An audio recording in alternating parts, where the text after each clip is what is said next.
All Woohoo! right, we're live. Welcome everyone. Episode 21 of Growth Talk. Here today with Cherie.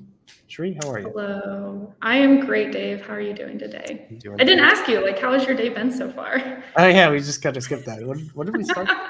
The pleasantries, the DE. Yeah, not bad. It's been a lazy Sunday for me, so Oh, which is yeah. sometimes good. But and by the way, am I saying your name right? It's Cherie, right? Yeah, it is Cherie. So it's not A lot Cherry. of people mispronounce it. Okay. Yeah, I've been called Cherie, Cherry, Cher. One time I went to Starbucks and I told the girl my name's Cherie, and then I got the cup back and on it was spelled Shire. Shire. Shy. Okay. So like not only had she not read Lord of the Rings, like she also spelled my name wrong. So it was like a double ding. Those poor Starbucks employees. That probably happens so much. They get a name, you're like, how the fuck do I spell this? Oh yeah. I feel like And then now I there's just names want like to go. Caitlin where they're like spelled wrong. Like Yeah, not wrong. There's no right spelling, every it's spelling is Caitlin with an different. E, not an A. Okay, It's it's like like, oh, where's I the didn't know E? that. Where's the It's in there. Okay. Usually it is, but this time it's not. All right. Oh man. So you're an ISTJ, the sleep Yes. one. So instead of save your TE, you're save your FI. What is like I don't know, like in a nutshell, or like what's an Mhm. archetype for like an SI, FI? Like what sticks out to you about your type? Yes. I think the archetype for SIFI is like Martha Stewart. That's just kind of classic. Okay. Somebody who's like built up a niche and like gotten really good at it and Hmm. found a way to like make their personal thing like super valuable in like Hmm. the real world. Um, just like getting good at something in like a particular field, but like not good in a like we did a lot of stuff way, good in a like I don't know, I'm just like cool. Like Sully Sullenberger, like he's, an Hmm. awesome pilot. Like I don't know if his like I guess his technical skill is good, but it's like, the feeling value aspect of it is Hmm. more pronounced. Okay. Um and just kind of more dickish. It's like even more rude ISTJ. Okay. Do you feel like your type is rude? I feel like it's opinionated and it's a Mhm. bit of a like, stick up your ass kind of type. Like, Okay. kind of distinguished, kind of like posh, like I'm better than other people. Mhm. There's a lot of types that have that vibe going on, I think, right? Yeah, that's like just the DI. Yeah, yeah. Like a lot of the sleep first, especially observers, feel like come off very opinionated. Usually in like a hilarious way. Like I love Mhm. a good rant from somebody who's like an IFI or something like that. Oh, It's yeah. a funny way. Yeah, because double introverts, like they've spent so much time like Mhm. building up an opinion about one particular thing. And so then they can just go and go and go. And like it just gets more and more ridiculous. Yeah. And usually over something that's not even worth ranting about. Just something very trivial. And they're just Oh, like, yeah. Like parking garages, yeah. Why are parking garages like so they're so low, Yeah. Like who like Doesn't make sense anymore. the space maximization does not make up for the fact that like Hmm. if you have a big car, you're gonna scrape it. Like Yeah. they're Yeah. sizist. But it's like most of those rants, like everyone can kind of empathize on. But it's just the rage, and you can hear it in their voice. They're like, "Fuck this thing," Or like, this might not have been by Sleep First, but someone was so pissed about the stupid plastic they have on some items that you can't Mm, possibly get off. It's like yeah. that really thick plastic. Even with the scissors, you're like, "How the hell do I get this out?" Oh Understandable, right? yeah. That thing is so super. Packaging. Yeah. But I don't know Yeah. if I would go and make like a paper long rant on Facebook about this thing. But it's funny to read though, I think, like That's it's true. Yeah. I suppose the relatable. packaging isn't going to go and like enslave a whole nation. So, Yeah. if you have to choose your fear, decider fears make more sense, like intuitively. Observer Yeah. fears are just funnier. They can be. Well, I wonder if they're also funny to other observers. Are they like, no, wait, this isn't funny. This plastic sucks. Like, it's not a laughing matter. You need to fix this plastic. I've cut my hand so many times on these damn scissors trying to get this thing. You haven't cut your hand on the sharp plastic. You cut your hand on the scissors because this person's a feminine sensor, right? In this scenario. Actually, I think I've done both on that damn. I think I totally get part of that. Yeah, I think I've cut it on both because you just like, wow. How the hell do you get that thing open? Dave had a rant on tags in shirts. And like when you went on that, I was like, thank you. Why did these exist? These are so stupid. Like I cut the tags off my shirts because I'm constantly just feeling them and they're just there like, you know what I mean? And it's just like, can you just print something on the shirt itself instead of like, and they're really I have one shirt too that has a tag that goes like this. It has really hard edges. And then underneath it, there's a tag that hangs down from it. And then another little tag. That one, I'm like, who designed this shit there? Probably an SI. I don't think so. They're like, we designed this once 100 years ago when textiles became, industrialized, and we're not going to change it. It's worked, so why change it? Yeah, okay. Oh my gosh. Yeah, no, my mom hates tags too. She's also an SE savior, and maybe it's interesting. I don't have SE, but the SEs in my family get a lot more bothered by that than I do. Yeah. I don't know if that's like a general. I don't think that could be generalized, but you got 3 people so far. Maybe if you get 20 people or so. Yeah. I don't know. Cool. We'll poll the Facebook tribe. Like, do tags annoy you? It'll just be a consensus. Yes. Yeah. Right? I don't understand how do you just not feel it there if you're not bothered by it? Or is it like you feel it and it's like, okay, that's a tag, who cares? Yeah, it's like I feel it and then it goes away. Actually, I think it's this shirt that has the 3 ones on it. It has a weird one. No, wait. There's one, but it's an annoying one. It's one where it's like attached on 2 sides and it's like a ribbon. So you get double. Oh, those are the worst. Yeah. Yes, I do cut those ones off. However, it's hard because my dad's not bothered by it either, and my mom would have him cut off tags of our shirts, and he would because it didn't bother him, he wouldn't think about it while he was doing it, and so he would cut the tags off so that parts of the tag still were left. Oh, that's actually worse, I think. And that's worse because it's just like this sharp, razor edge polyester thread just slicing into the back of your neck all day. Yeah, you get marks from it, I think. Yeah. Anyway, just it was worse. Good job, Dave. You're an observer now. I'm glad to be a part of the club. You get inducted into the. Now you just have to double decide too. That's the hard part. Yeah. Okay. At least the observer problems distract you from the decider ones, So at least there's that, I guess. Yes, actually, something I've noticed recently. This has probably been said before, but it's new to me because I'm an IJ. But it's interesting when you're typing people, it goes along with the whole peacocking thing. You have to be aware of what people are saying. Deciders sometimes will talk about observery problems at first in a way that make to kind of not get into the stuff that's really scary. In the same way that I've seen especially people that are demon N, they will observers SE. EPs and SIIJs will go on a decider rant and talk about some family member that's really annoying them and blah, blah, blah, to kind of distract from the real fear, which is your existentialist fear that nothing matters and all the terrible N is real. And, so it's interesting. You kind of, you have to look out for what people are never doing. It's I'll that makes a lot of sense. But I never talk about the end of the world. Yeah, but no, that's a really good point. Yeah, because I feel observer combos about stuff that's annoying. I'm not really bothered by it. It's just kind of fun to just talk shit about it or just whatever. But decider stuff, it's I feel if I'm venting from a decider thing, maybe it sounds like I'm joking around, but no, I'm actually probably actually really angry, and you can probably hear it. I don't think that you can hear it, but you probably can still.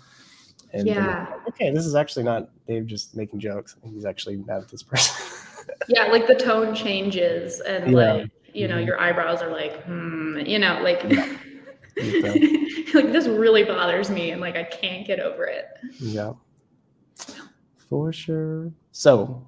First question I always technically second question is, How were you like when you were young? Do you feel like you could see what your type was back then? Do you feel like you were different back then?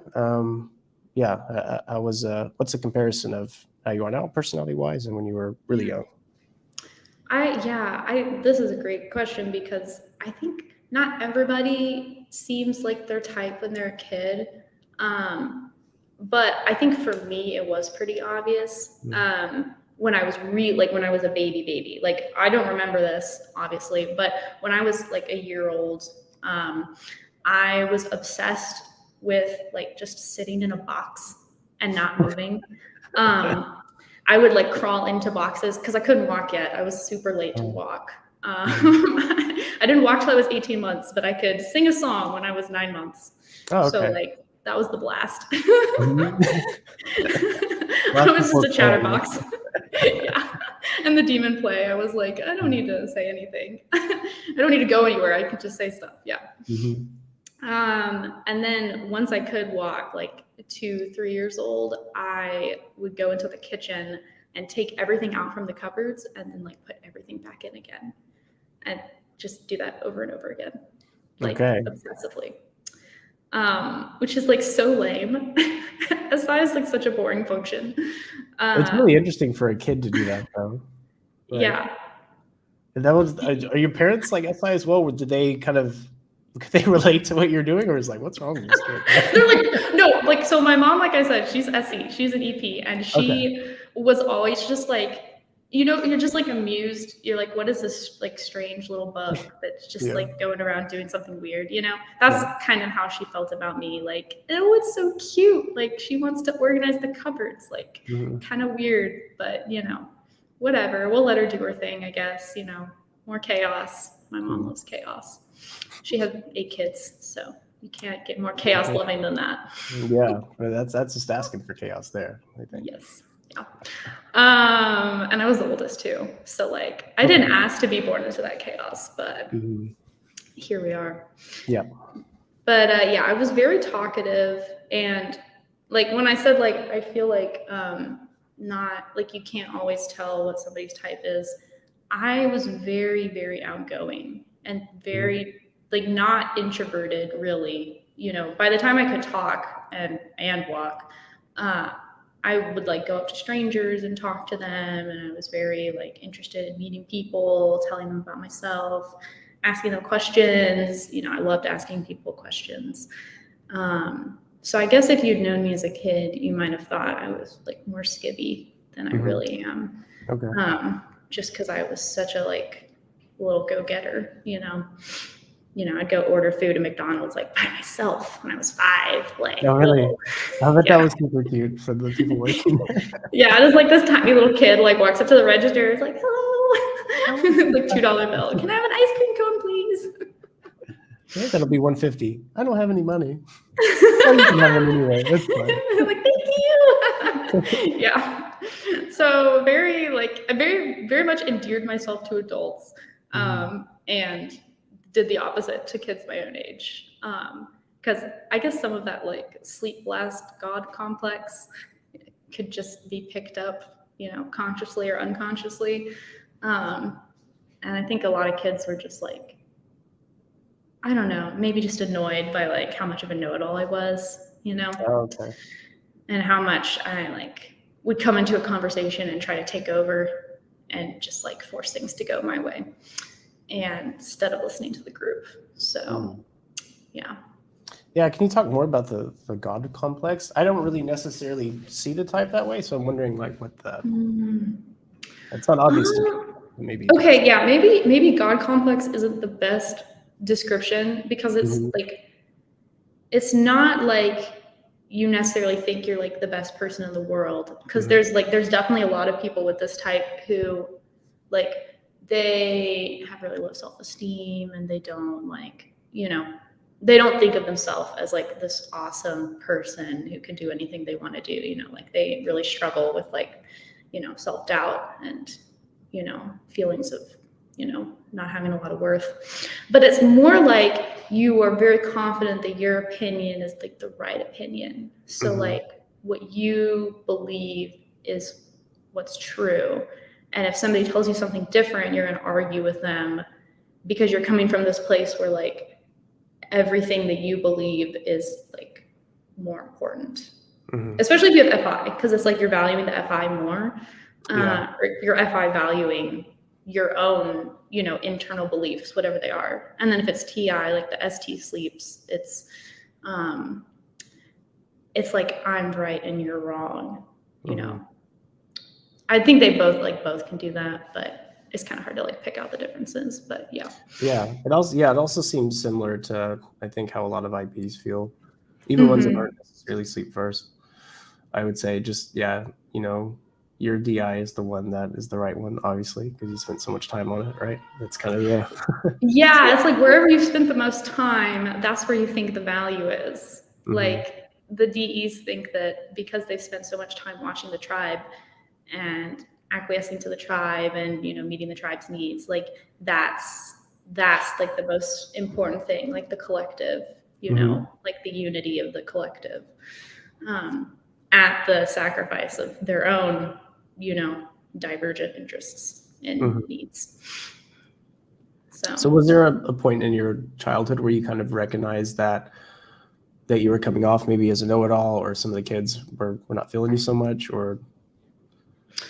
Yeah, I mean, so like another interesting thing about me, I guess, is I was homeschooled, so I didn't have as much like interaction with kids that were my own age. And so like the interactions that I did have were pretty heavily supervised by like either my parents or like other adults, because I would only be with kids that were my own age if I was doing an activity, like a club or something. Like I did a lot of theater, and like dancing classes and singing classes, or if I was going to like a co-op thing where we met once a week with like a person leading the class and like a whole group of kids, and the tutor would tell everyone what their assignments were for the week, and then you go home, do the assignments, come back. So like I have memories of definitely getting into trouble a lot for just speaking up in class, saying like mean things to other kids, like just kind of being rude. I had like a crush on this boy when I was 13, and I would like always make fun of him in class for like being dumb and like slow and just horrible. Oh, okay. And that's how you would flirt with him, is my yeah, but be super mean. And because I was a little bit smarter than he was. He was definitely more like friendly and popular, and I was like the weird nerd.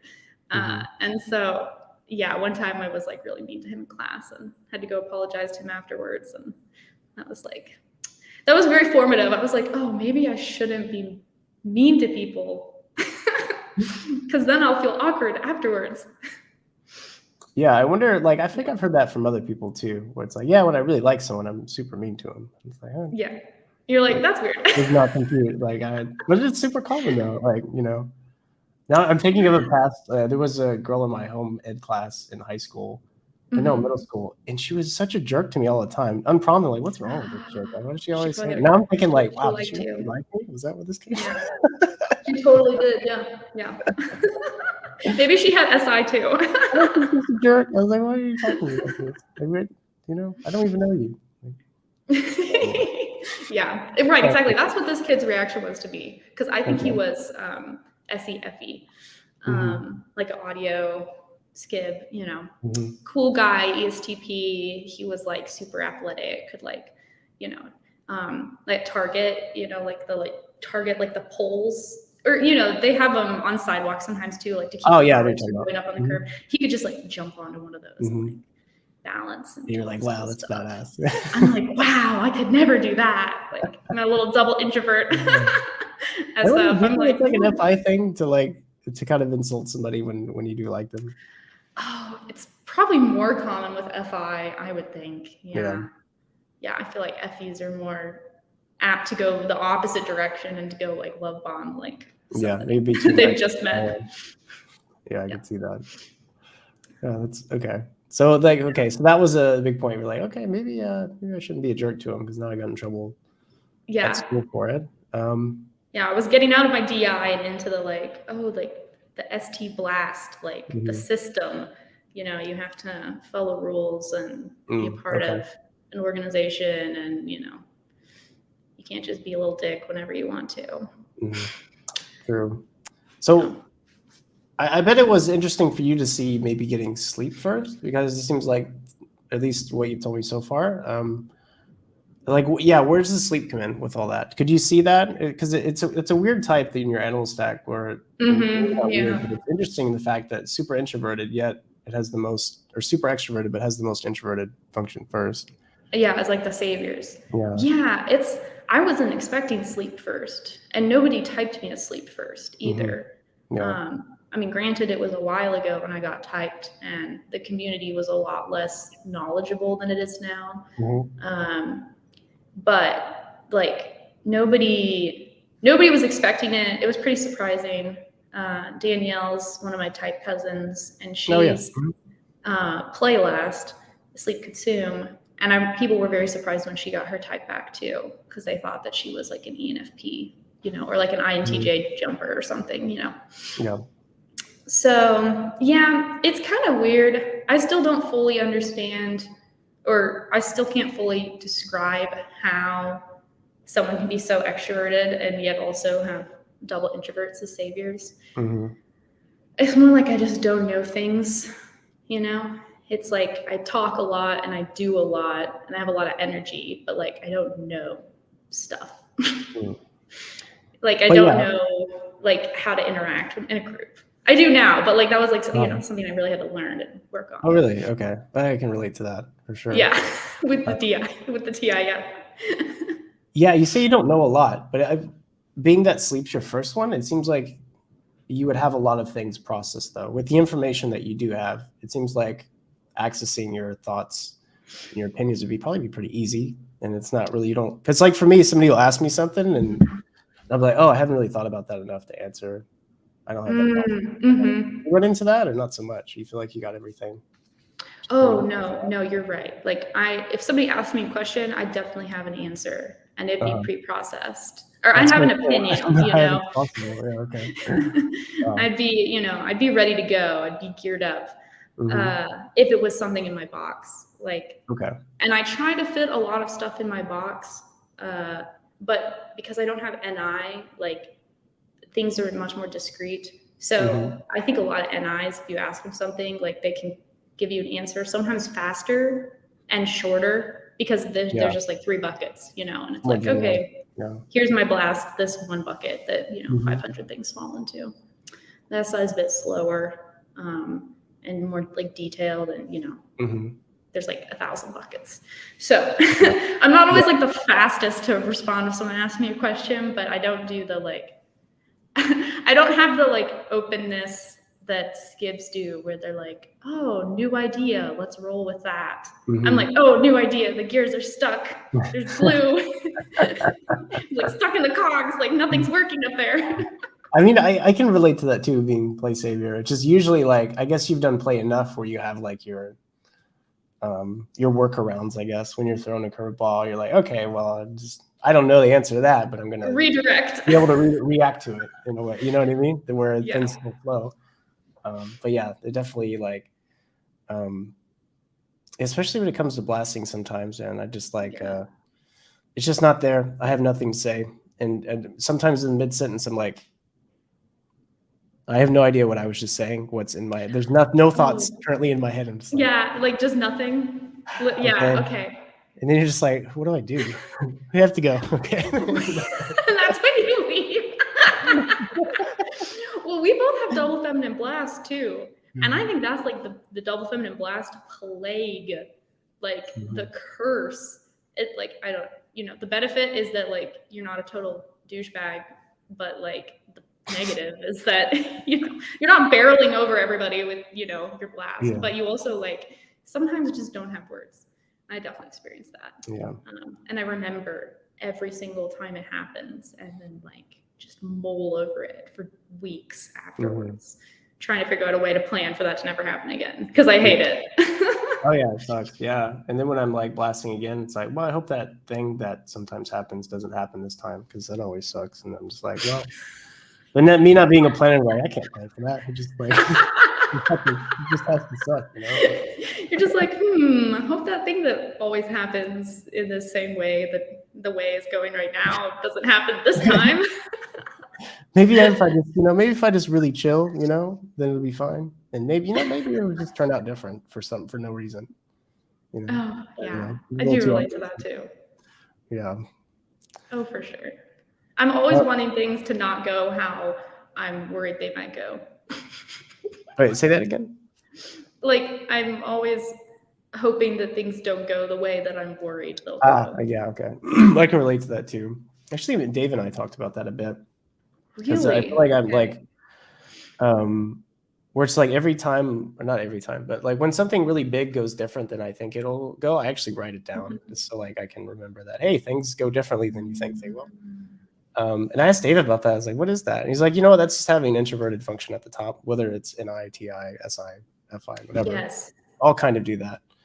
So that seems to be a thing that I think our types have in common, where you have the way that, and you're pretty sure how it's going to go. You know what I mean? And then, you know.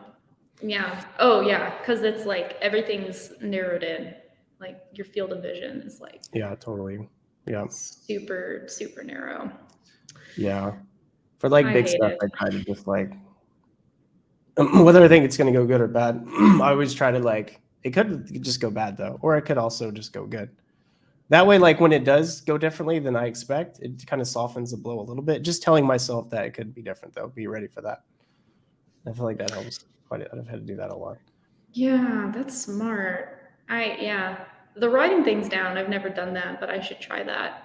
I'm trying to get better at taking notes because I'm bad at preparing for things. Yeah, you Says have the like IJ. the feminine OI as well, right? Yeah, I have to write down OI stuff because I will not remember those things. Like, just over and over, especially with like NI stuff, because it's also very like abstract. So it's even harder to remember, you know? And so like you'll come across the same sort of NI conclusion you had like a year ago, and you're like, oh, that's pretty cool. It's like, wait a sec, I've thought this exact thing before.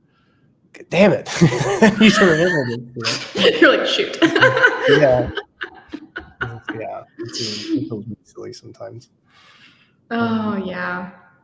I don't have that, but I get it. It sounds annoying. Yeah, it's definitely a pain for sure. Did you were you surprised to see Consume last, or was that something that was already pretty obvious for you?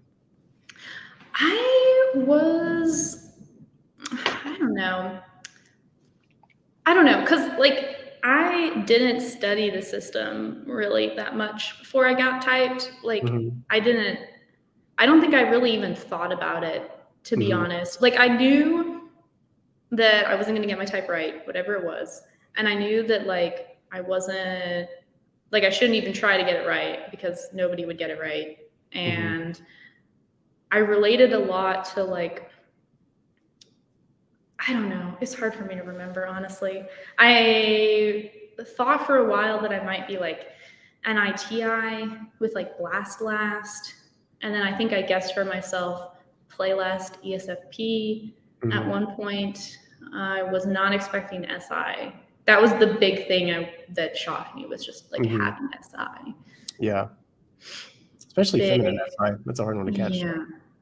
Yeah. It's getting easier to catch it now, I think, for Dave and Shan. But back then, like they were still doing audios at that point, and in my audio, like Dave told me I was the hardest person he had to type in like ages. Oh wow, okay.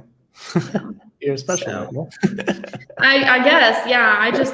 He's like, I watched your typing video and I had no idea, and I watched it again and still couldn't make heads or tails. Oh wow, okay. Was Shan more confident on it, or? The thing that she saw first was FI, which makes sense because like, and then the second thing that she saw was my animal stacking, because she was like, oh, I recognize this. Like, okay. I live with one of you crazy people. Yeah. And then like landing on SI and my modalities was harder. I think that took them a while. Yeah. And then Dave, I don't know. He was just like, it was really hard. I'm pretty sure that he probably like got to maybe like Blast above Consume and like Consume last maybe. And then was like, okay, Shan, what do Well, you that's think? enough. Shan will figure it out. He's like, what do you think about this girl? Because I really don't know. Yeah, I think that's not too. Well, like in my audios, Dave was also like, yeah, I don't know if you're SE or NE or NI or any of that stuff, but pretty sure you lead TI. But he was, he was kind of like, let's see what Shan says, you know. Right. Yeah, and it's just feminine NI from Dave being like, actually, I don't completely know. Oh yeah, that's how I type too. I'm like, it could be this or this or this or this. Pretty sure about this, but you know, let's see. I feel less, the more I type someone, the less sure I feel about their type. I feel I have too much like sensory examples, like just everywhere. Like I could, this course could be any type, and I have the SI or the S to prove it. You know what I mean? But I have a hard time seeing the amount of S's for this particular thing and for this thing. You know what I mean? Oh, 100% know what you mean. Now when I type, I just watch like 10 minutes. I'm like, this bullshit anecdote. Okay, 5 of those equals this type. You remind me of that person too. So there you go. That's your type. Yeah. Oddly enough, like the results have been better when I just type them for 20 minutes. Then I don't get too far into SE land, you know. Which I don't know if I really like that so much because it just feels like I'm guessing. But you know, yeah, maybe it gets better. Maybe it's getting put into your like unconscious, you know? Yeah, maybe, right? Yeah. Because we can know things in our unconscious that we can't explain, but then we can like be better than chance accuracy. Like we can predict people's names from their just looking at their faces. Did you know that? So somebody has a question already. Oh, Eric. How you doing, Eric?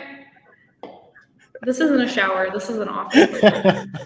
Really fancy one, high rise. It does look like an amazing like shower in like some kind of. I'm actually a PR consultant for a Fortune 500 company.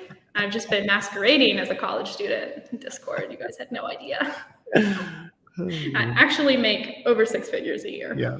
And I have a shower that has a giant glass window on the left of it, so everyone can see me take a shower every day. Yeah, and the shower has a shower behind it. So wait, I can see the person right behind me.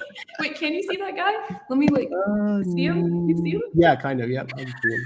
Yeah, that's my shower with random people, strangers in the background. Oh my God. All right. Well, glad we cleared that up. So how did consume last, do you think, figure into school? I'm wondering, was school difficult with having consume last, or was that kind of in your box anyway, or how does that work? I think if I had SE consume last, maybe it would have been harder because that's kind of a pattern of like NIs sometimes not doing well in college or school. But with the SI and the blast, I never had problems in the school, like getting good grades. Like grades, I've always had good grades, like up through college and you know, whatever. But the hard part for me is staying on track and like getting stuff done on time because I will like feminine S forget or like not consume. Like my consume friends, the ones that are like also very like diligent students like I am, are like better at remembering deadlines because they are like so worried about, you know, that they then are better. Yeah. Okay, yeah, you wouldn't have guessed that from someone who was Xavier Blast and SI, that they would be forgetful and have a hard time staying on track. But I guess, yeah, feminine SI is a whole nother animal, right? Yeah, and some of my type twins are super good at remembering things and, you know, being disciplined and scheduled, and I am not at all. I'm accepting that about myself now. Like I'm going to be a chaotic, passionate person, not a disciplined, scheduled, regimented person. Fine. There's plenty of undisciplined people who do great, right? So yeah, I don't need to be James Clear. Like no. You can do your 1% each day. Bruh has a question. What was your learning method? Oh, in school, I make a lot of guesses and I'm usually right. I don't know. Like I guess on the test and stuff, or how do you mean? Yeah, like I'll use the test context to clue me in, and I'll like study a bunch right before the exam, and then just go in there and you know, use my demon any and play. Yeah. Probably not the answer he was expecting. He's like asking. No, I'm not the person to go to for studying advice at all. I mean, a lot of it was innate. Like I come from, more academic-y parents too. So like some of it's just in my genes. Okay. Yeah. Fair enough. All right. So yeah, I guess it doesn't factor in too much. Seem to be handling yourself okay.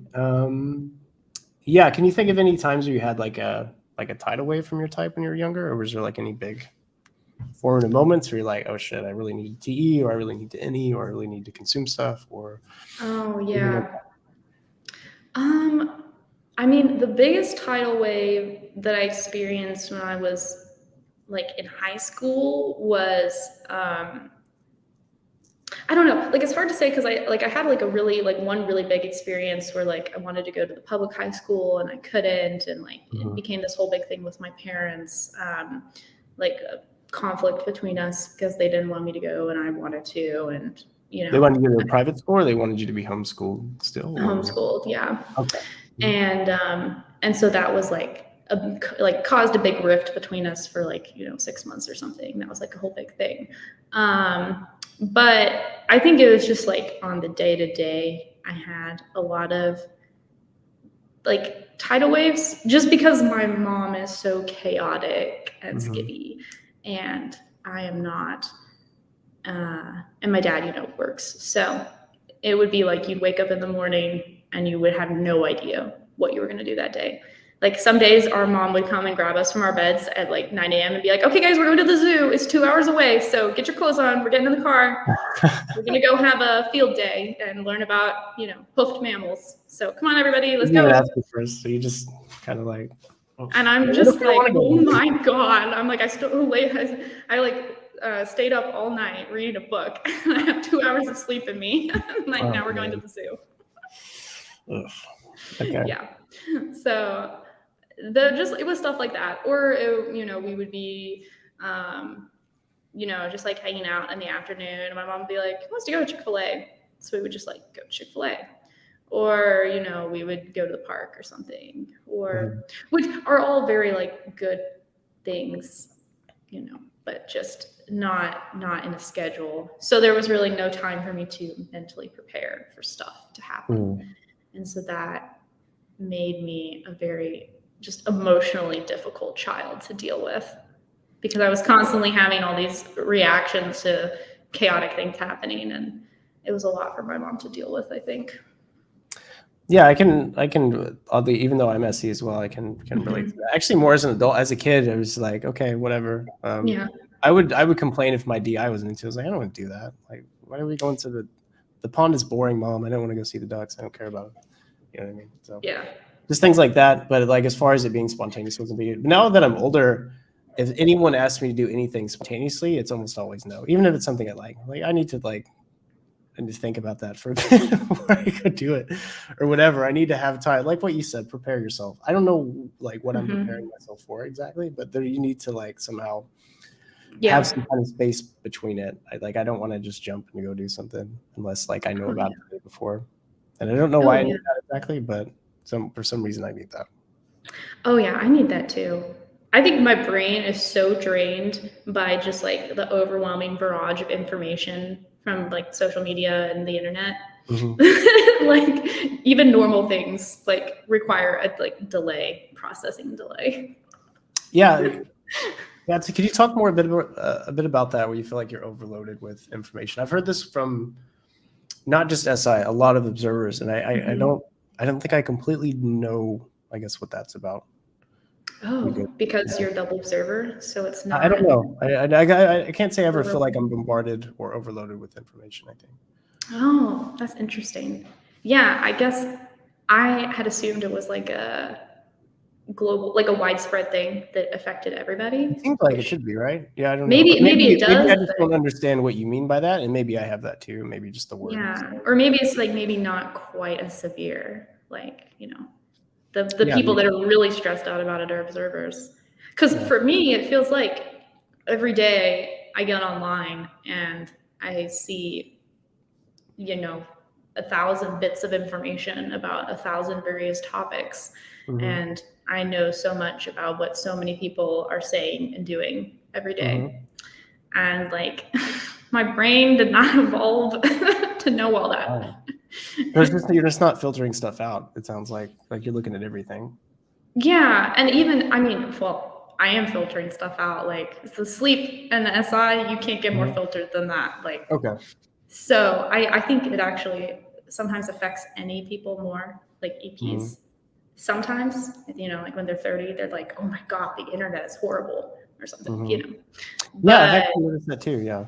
Yeah, okay, yeah. So it's like, holy shit, like my brain, like I've been just feeding on the dopamine of my brain making connections, and now like at 35, like it's fried. Okay. I think my brain is so simple, it just doesn't get overloaded. It's like, okay, baby picture. Okay, somebody's in Mexico. Who cares? Okay, this, blah, blah, blah. Is there anything interesting in here? Like, no? Okay. Oh my gosh. I wouldn't say my brain's like complex, so it's pretty simple too. It just gets stressed easily. I don't think that's a good thing. It's not a beneficial adaptation.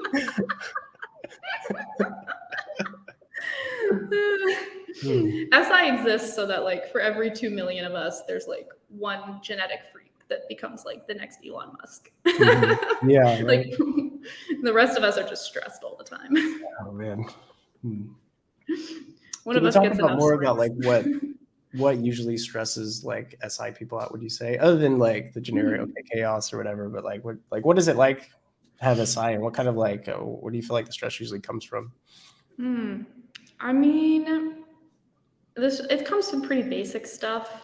Like I just started a new job a month ago, and the first week I was really, really stressed out because, for one thing, it was a very slow start, and it still is pretty slow. They didn't give me anything to do for the first week. I was just sitting in my office and not doing anything, and that was really stressful for me because I didn't have anything to do, and my brain wanted to blast, and there was nothing to be blasted. But I also couldn't ask questions because Demon Play doesn't let you ask questions. So so I just sat in my office, like turning the hamster wheel of my brain, like, okay, what can I do? I don't know what to do. Like, think of something. Like, you have to come up with something on your own. You can't ask someone else because that's bothering them. That's not allowed. Wow, how interesting. I would have never thought that your type would feel that way. I thought your type was primed for that, like going and just asking questions like, hey, what's this, or what should I, blah, blah, blah. Like having at least the blast play in the middle and being an observer, I would think like that would, because that's you would hope. yeah, but okay, so it's hard for you all too. Okay, that's interesting. Yeah. Is it hard for you to ask questions? Oh, hell yeah. Like I can totally relate to that situation you're in. I'm just there the first week. They haven't given me anything, but like I don't really want to ask stuff because that just feels weird. But I also feel like a shitty employee just sitting here like looking at my phone and stuff. Like I'm getting paid to do this. Yes, exactly. And then my like supervisor joked 2 weeks later, like, we do want to try and give you stuff to do, blah, blah, blah. We don't just want you watching Netflix all day. Like as a joke, as a sort of wink, wink, like he knows that that's what a lot of the people in my position have done. Like, so it wasn't like a full joke. It was like playing this off as a joke, but I actually kind of knew it. That's what like I kind of like I know you do it, and like it's not great, but whatever. Like if we don't give you enough stuff to do, that's on us. I think he's in like a he said that though. Oh, that's good. Okay. Yeah. Okay, that's nice. Yeah. He's very like respectful of like the tribe and other people, because he's like Mopi and TI and so like it's actually probably a good thing that they hired me because I'm the only SI person there, like as an IJ. Everyone else is either an EJ or an SE skib or SE skib. Or maybe EJ. I work as a psychiatry research assistant at the university here. You have a lot of SEs in that, really. I mean, that's how I've been typing them. Maybe they're actually NE. I think my supervisor is definitely SE. She just seems like ST play. It kind of looks like it too, maybe. But I think there's like some ESFJ, like an ESFJ, maybe an ENTJ, and but yeah, our supervisor is like an INTP for sure. And his thing is he keeps like taking on all these different like projects or ideas, and then never like following through with them. So we have like 3 grants that are ending right now, and none of the manuscripts have been written and submitted. And there's like 9 on it as like a backlog of manuscripts that some of them, like, we don't even have the literature reviews done. And so, like, the first week of my job, I was really stressed because I didn't know what the department was doing. Now I feel great because I know everything that we have our hands in. And so now I'm just going around, like, now I'm bothering people. Like, oh, hey, we have this thing to do. Like, are you done with this part? Are you done with this part? Like, have you done this? Have you done that?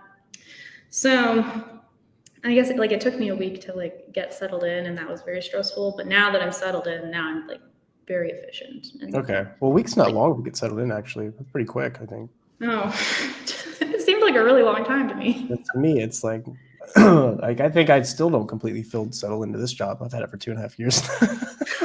Oh, okay. I'm still not asking people questions. There's stuff I should know that I should have asked at the beginning, and now it's been so long that I haven't asked that I feel embarrassed to ask, because, like, I should have asked about this. Right.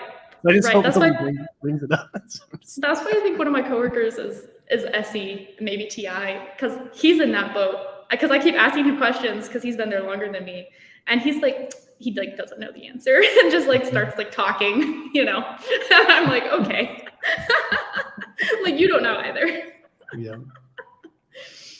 So yeah, common workplace. Yeah. You feel like it's easier to go and ask questions once you know your colleagues a bit better. I feel like I only ask questions to people that I'm kind of buddies with in the company. I won't ask somebody who just seems grumpy or whatever, or just like, that guy seems like whatever. I'm not going to ask him stuff. Yeah. No, there's some people I don't, like, talk to at all. And, like, there's one girl that I met, and, like, she seems nice and stuff, but, like, I'm not sure that she likes me. So I haven't asked her any questions. Yeah. I'm curious to hear how that goes for you, being an observer. Like, how does it feel in the workplace when you just feel like you don't get along with somebody? Not even, like, necessarily it's anything escalated, but just like, I don't think this person likes me. Does that, like, bother you, or does that even affect your work at all, or what's the impact? I don't know, because I'm generally well liked, like, easy to work with. That's, like, the stereotype for my saviors, and I hardly ever cause waves. Like, I'm still pretty sure I don't think there's anyone who actually dislikes me. You know, maybe they do, but, like, I don't really have altercations with people either. Like, I'll have, like, arguments with sometimes, but, like, it's more if people don't like something about me, it's just the fact that I, like, bulldozed them in a conversation and was like, no, this is what we need to do.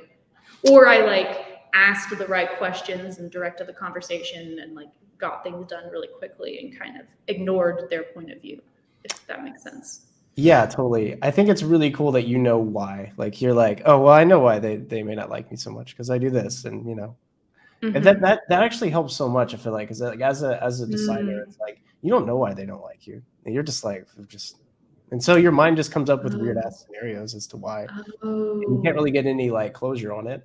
If I felt like I was in a job and somebody didn't like me in that job, and I knew why, I'd be like, okay, fair enough, and it wouldn't bother me anymore. But the fact that I don't know why, like, it's so annoying at the job that it makes you just want to leave the job. Like, it's that bad, I would say. Yes. Yeah. And I see the TIs, the TIIPs, a lot of times with them, it's like, it's always the, like, most obvious thing. It's like, you've said something too briskly, and you just brush somebody off, and you're like, no. And you just don't realize that, like, that has a bad negative, like, that makes people feel bad. That's the thing. I think you don't know that you did that. And so that's not even a memory you can go back to and be like, oh, remember you did that? You're not even aware. Like, you don't know that you caused bad emotions. No, I don't. You know, but the weird thing is you feel like you're looking for it all the time, and you feel like you're very, like, squeamish about it. Like, okay, did I mess something up? Blah, blah, blah.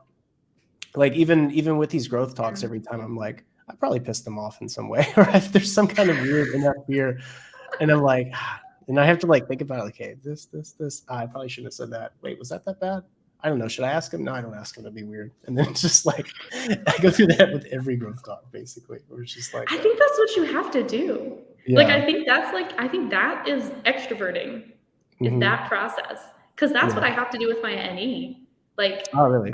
I feel like I'm spiraling, but really I'm just, like, I'm going through options.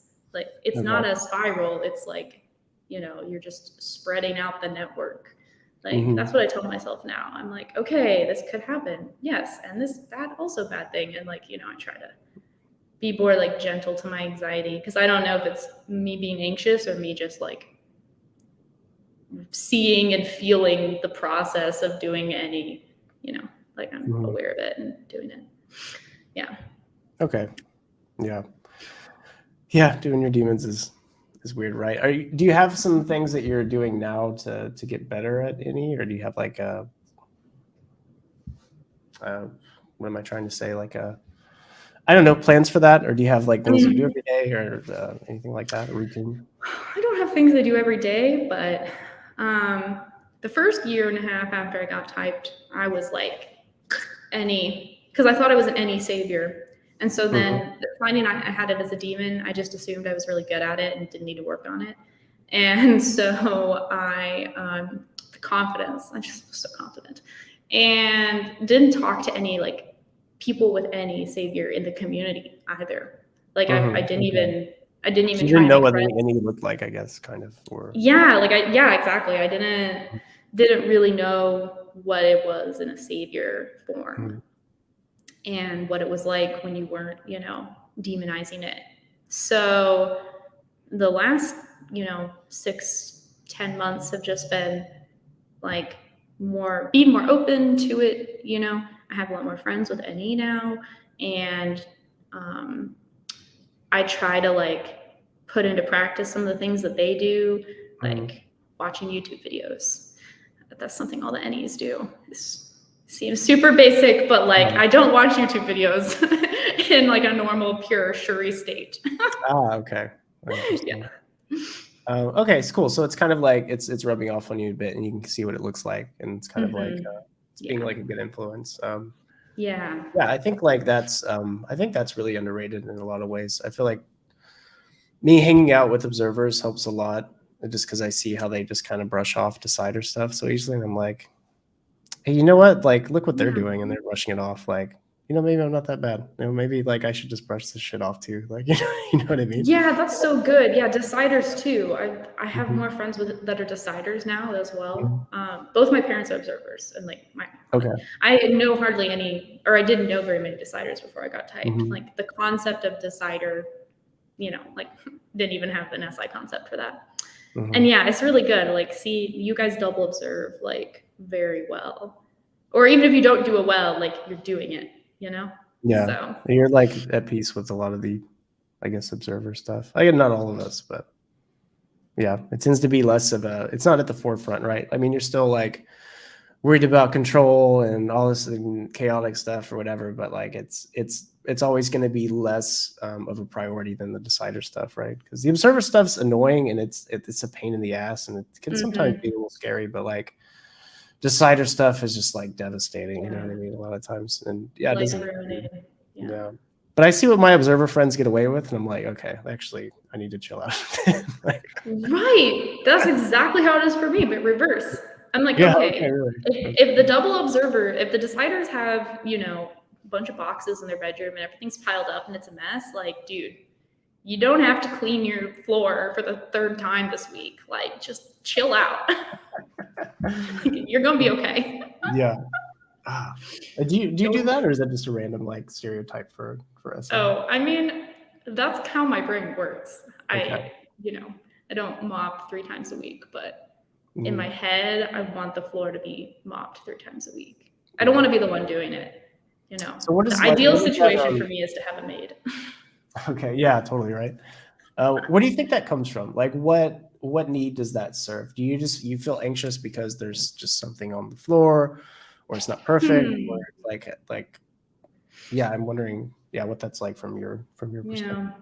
I think SI is just hyper aware of sensory, and so if you like are looking at something for a very long period of time, you get to know it really well, and so like if anything's out of place, then it bothers you because it's different.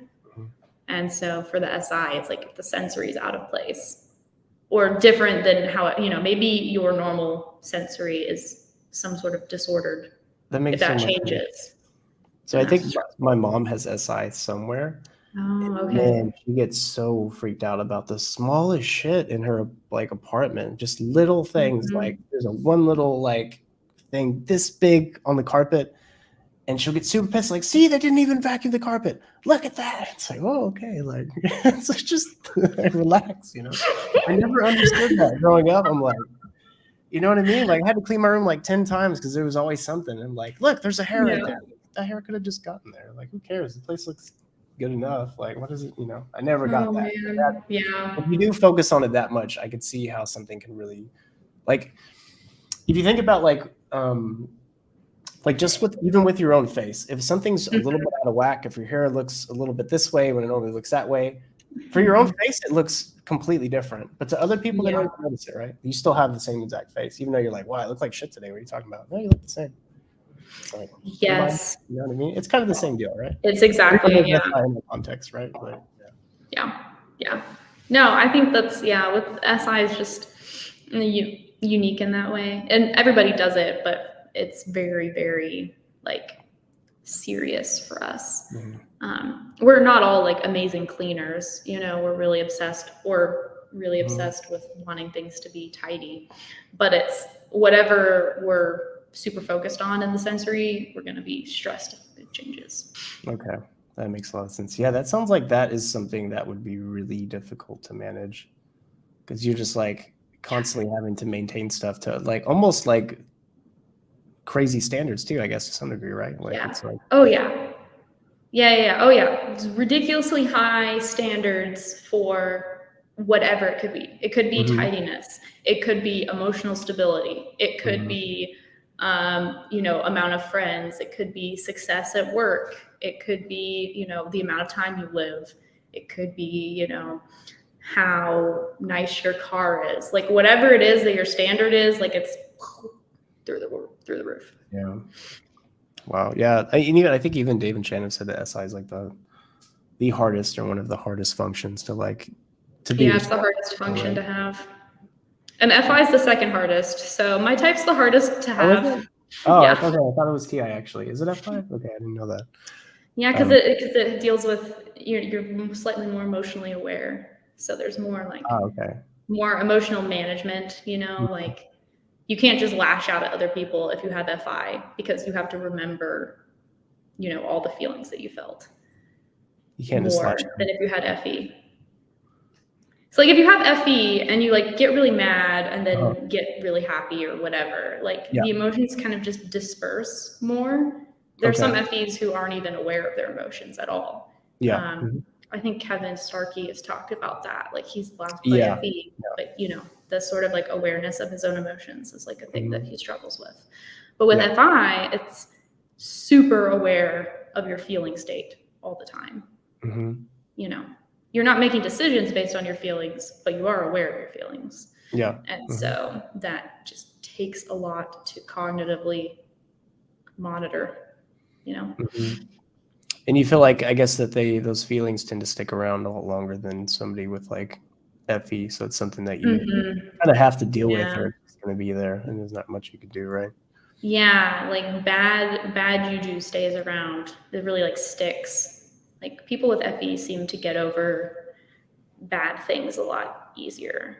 Like I had a friend who was a masculine FI ISFP, and he like went through one breakup and like still is dealing with it like 2 years later, and has like dated other people since then. Yeah. And still like just the emotional like weight of that relationship, just like.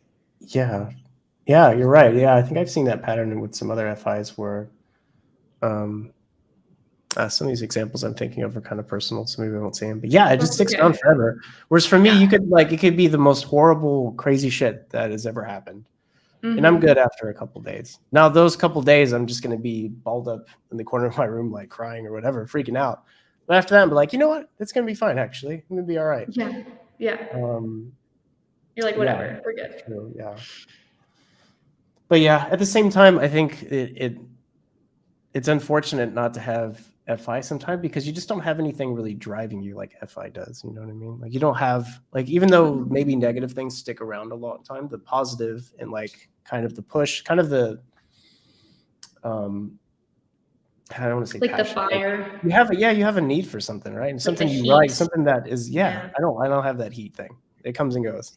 I would love to have that though. You know what I mean? You're like a cold reptile inside. Pretty much, yeah. A cold reptile, but like with fluffy fur on the outside. Yeah, you're like a crocodile dressed up as a bunny. Yeah, exactly. Well, that sounds super fun, actually. And the Effies are a bunny with a crocodile inside. Yeah. So you're like, oh my gosh, so cute, and then they bite your hand off. But I think that's the journey for the TI, is to get so linked into their FE that like that fire is there, but the fire is from the tribe, right? You know what I mean? Yeah. And I mean, like ISTPs are still the best type. So like, sure, you might not have the heat and passion and whatnot, but like, it's fine. Yeah. I'm at peace with my type. I don't necessarily like it or dislike it. Just kind of like, You're just like, this is what I have. At first, I was kind of like,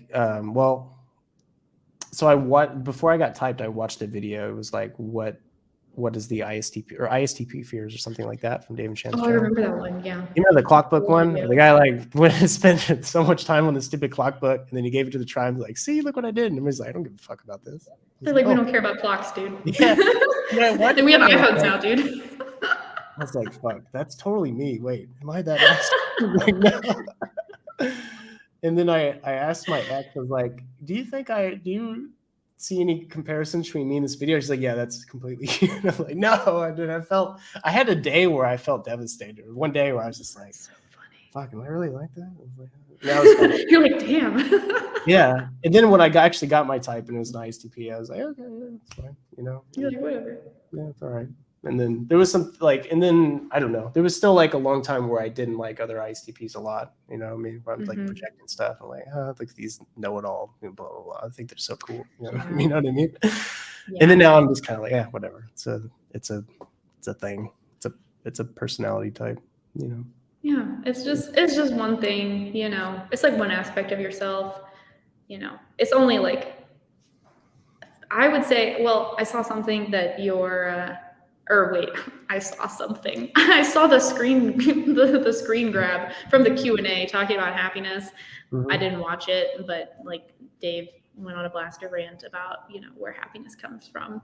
And in true consume last fashion, I looked at the picture, made up my own idea of what it meant, didn't watch the Q&A. So... And then left an angry comment, right?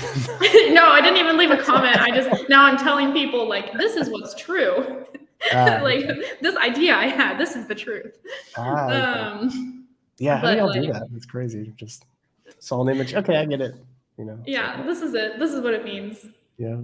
How accurate are you though? Usually when you do that, are you usually like way off, or usually like No, like I'm usually pretty accurate. Okay. I mean, the times when I'm inaccurate hurt like hell, and I feel like so stupid, so dumb. Scourge of the planet. It's like the worst. But most of the time I'm right, and that's why I keep doing it. Makes sense. That's the trick to blast. Like most of the time, people will just let you say bullshit. They don't care. I'm actually learning that more and more with the job I'm in, because I have like a blaster job, and it's like actually people just kind of just chill. Like I've said some stuff for like, wow, nobody called me out on that. That's really surprising. Is it like a management position? No, I teach people stuff. So I teach people in IT how to do like software engineering related stuff.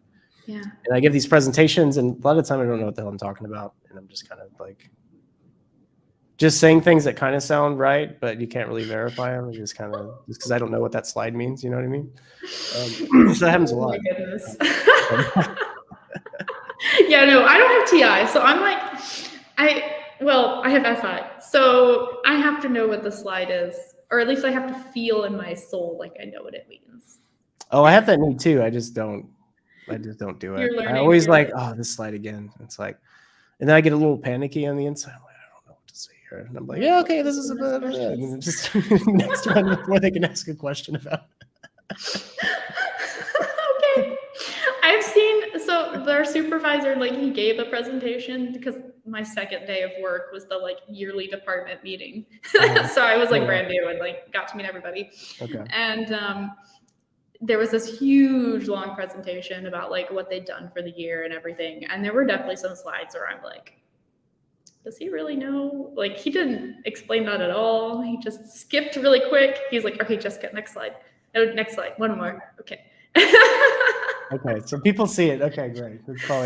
But they don't call you out on it, which is the same as it No. meant, according to me. So it's fine. Yeah, no, I don't think people really care. That's true. I mean, I don't care. Usually, if I'm in the learner position for these training things, I'm like asleep or I'm playing video games or something. I'm not gonna I can't pay attention to like an 8-hour thing where people are teaching, so I can't do it. So No. I guess I should probably expect that from the people watching. Maybe not playing video games, but at least they probably don't care that much. No, they don't. They don't want to be there. You don't want to be there. Nobody wants to be there. Yeah, that's life. That's fine. Oh man. So how do you think OP has helped you overall? Has it been a big impact in your life, or is it just kind of something cool, or what is it? What has it been? I think it was pretty big for me. I decided I want to be a psychology major, and then kind of got into OP like around the same time. So that the two kind of like coincided. So as my education is progressing, I'm like tying things that I'm learning to OP. Mm-hmm. So it's definitely like, it's not a philosophy, but it's like a system that I use a lot with like other things that I'm thinking about. But in the big psychology field, you can't use OP to explain anything, because nobody knows what it is. Mm-hmm. So it's more like just internally for myself, and or taking things that I learned from psychology and translating them to OP, and then sharing them with the OP community. Do you feel like there's maybe done that once. Since you study psychology, do you feel like there's a lot of conflicts with what kind of you learn in OP, or do you feel like there's a lot of things in common? Or?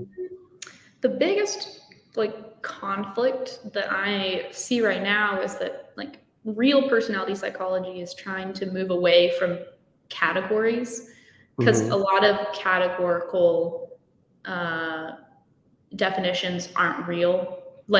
Even in speech, the sound you make for different sounds are the same.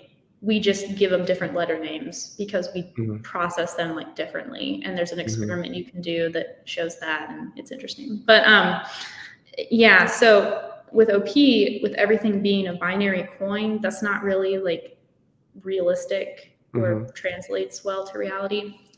So my current idea is that the coins aren't really coins, but they're actually spectrums. Each one's a spectrum. And so some people will fall very heavily on one end or the other. Some people are kind of in the middle. So that's why you have type twins that you might not seem super masculine TI, but you might have a type twin who's just a total asshole, just all in on his masculine TI, doesn't, whatever. And that's because he's farther on the spectrum of that coin,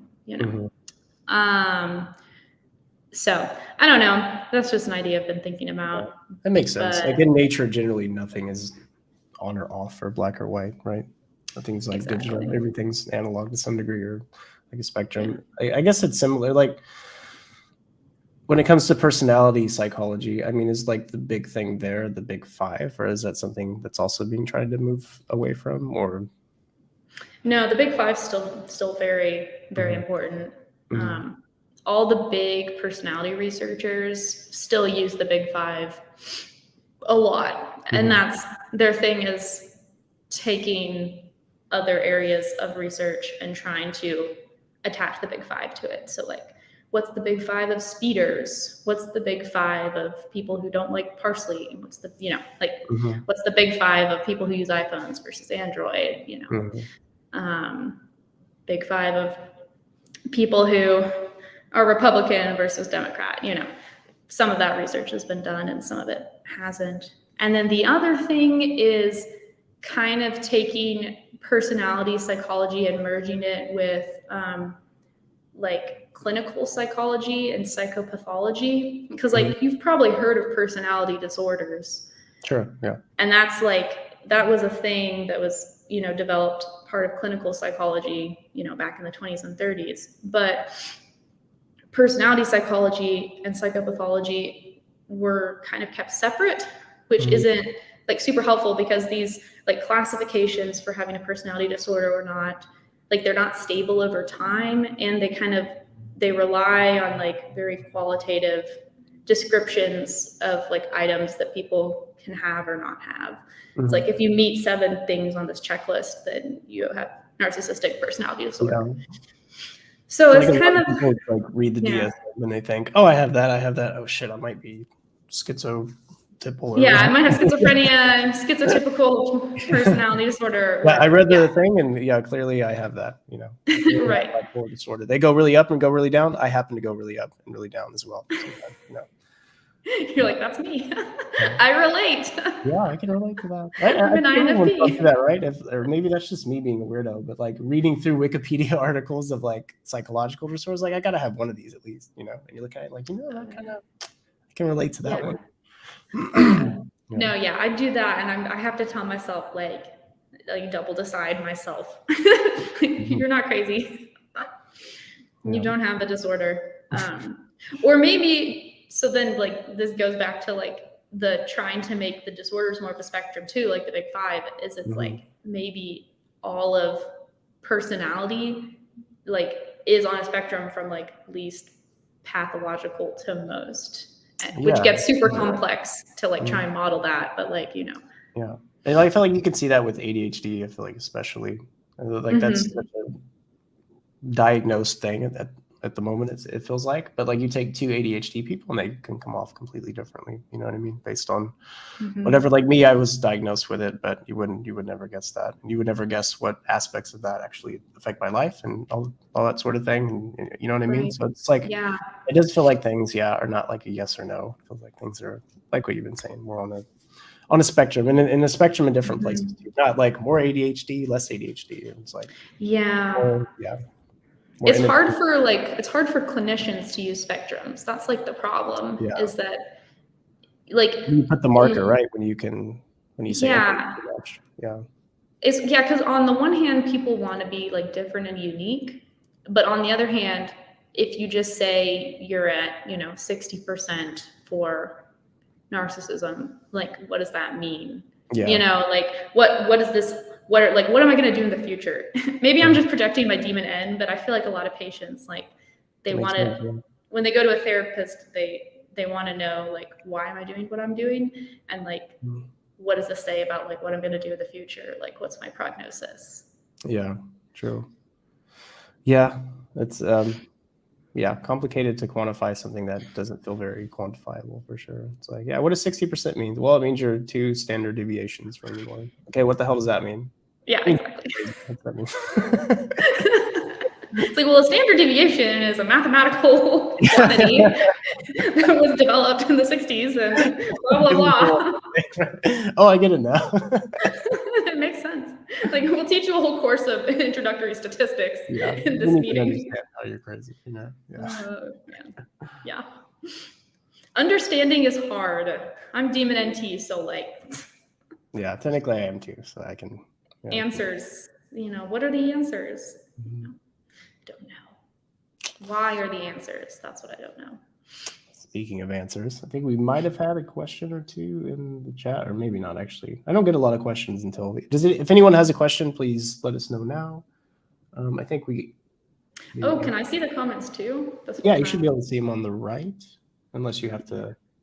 If not, there's a button that says comments. You might have to click, but it should be there by default next to the screen, I think. Oh, this is cool.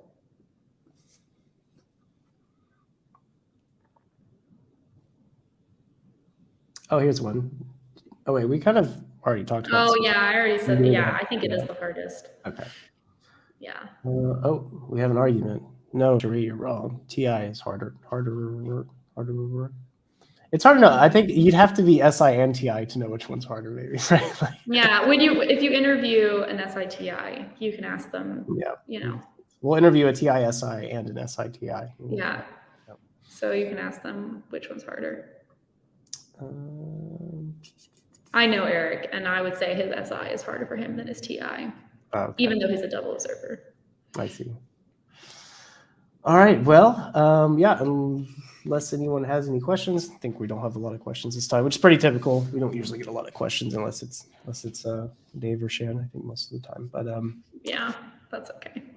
But yeah, thanks again for coming on. I really appreciate it. It was a really Yeah, nice yeah. interview, and I feel like there were a lot of good points. I'm like, oh, that really clicks now that I heard you say that. So yeah, I really appreciate that. I'm gonna go over that again, make sure I don't forget Thank it. you. But yeah, hope you had fun. Yes, this was great, Dave. Thank you.